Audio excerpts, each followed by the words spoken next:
Bangladesh's journey to democracy is a powerful tale of resilience.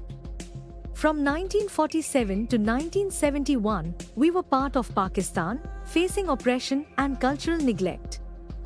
The imposition of Urdu sparked protests, led by Sheikh Mujibur Rahman, who demanded autonomy for our people. In the 1970 elections, the Awami League, under his leadership, won decisively, but the West Pakistani government refused to recognize our voice. This led to brutal military crackdowns, with thousands losing their lives. India stepped in, supporting our fight for independence, culminating in the 1971 war that birthed Bangladesh. We embraced a constitution rooted in secularism, democracy, and socialism.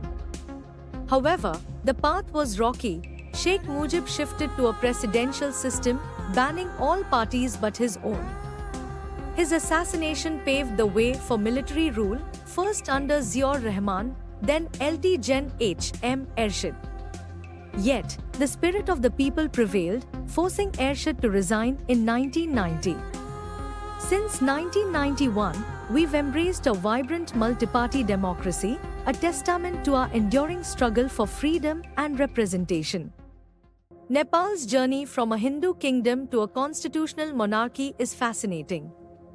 In 1990, a powerful pro-democracy movement led the king to accept a new democratic constitution.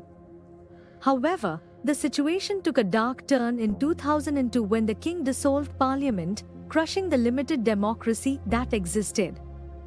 But the spirit of the people ignited again in 2006, leading to massive protests that restored the House of Representatives. By 2008, Nepal transformed into a democratic republic, officially abolishing the monarchy.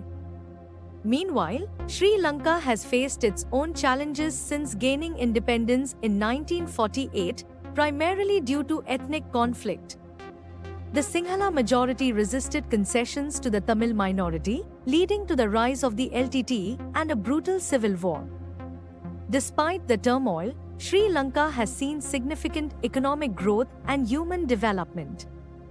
In the backdrop, India and Pakistan's conflicts over Kashmir and strategic issues have shaped regional dynamics, with nuclear tensions and water disputes complicating relations.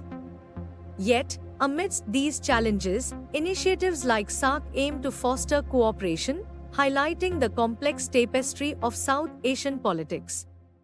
Nepal's journey from a Hindu kingdom to a constitutional monarchy is fascinating.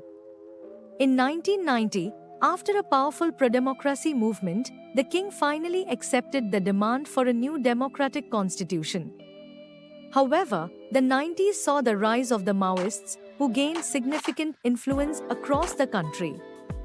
Then, in 2002, the king took a drastic step by abolishing parliament and dismissing the government, crushing the limited democracy that existed. But the spirit of the people was unyielding. In April 2006, massive pro-democracy protests erupted, led by the Seven-Party Alliance and the Maoists. Their non-violent struggle forced the king to restore the House of Representatives. By 2008, Nepal transformed into a democratic republic, officially ending the monarchy. And in 2015, a new constitution was adopted, marking a new era for the nation. India's relationships with its neighbors are a complex tapestry of cooperation and contention. Take Bangladesh, for instance. While we share cultural ties, issues like the sharing of the Ganga and Brahmaputra waters have caused friction. India's concerns over illegal immigration and support for anti-Indian groups add to the tension. In contrast, our bond with Nepal is unique. Citizens can travel freely between our countries, fostering deep connections in trade and culture, though some differences linger. Sri Lanka, once a point of contention, now enjoys a solid partnership, especially after India's support during the tsunami. Bhutan stands as a steadfast ally, with joint efforts to combat militancy benefiting both nations.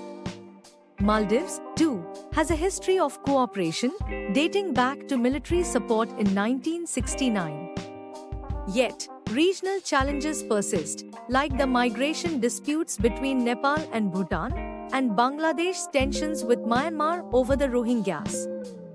And let's not forget the Himalayan river waters, where Bangladesh and Nepal have their own disagreements.